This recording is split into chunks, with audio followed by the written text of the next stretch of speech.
Hai teman-teman, di sini kita akan belajar tentang materi larutan penyangga.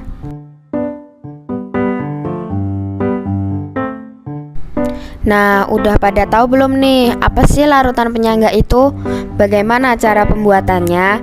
Dan apa saja kegunaannya dalam kehidupan sehari-hari?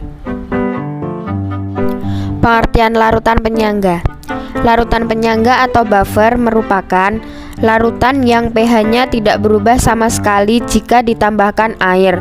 Jika ditambahkan sedikit asam maupun basa, pH-nya pun tidak berubah secara signifikan atau hanya sedikit yang berubah. Adapun sifat-sifat larutan penyangga. Sifat-sifat larutan penyangga dibagi menjadi dua, yaitu larutan penyangga asam dan larutan penyangga basa. Untuk larutan asam, pH-nya ini berada di angka 7 yang dibuat dari asam lemah seperti CH3COOH, HCN, H2C3 dan ditambahkan basa konjugasi. Jadi meskipun namanya larutan asam, tapi tetap nih ada sifat basanya juga.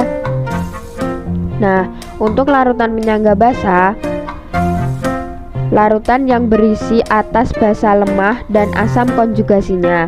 Fungsi dari larutan ini adalah untuk mempertahankan pH pada kondisi basa yang mempunyai pH lebih besar dari 7.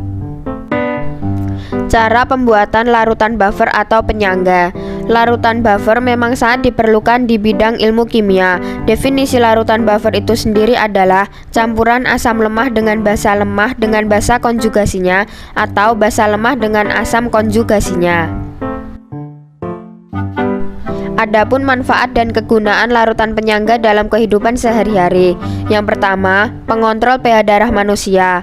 2. Pengontrol pH zat aktif pada obat-obatan. Ketiga, penetral pH limbah industri. Keempat, pengontrol pH pada produk sampo. Dan yang terakhir adalah pengontrol pH pada air liur manusia.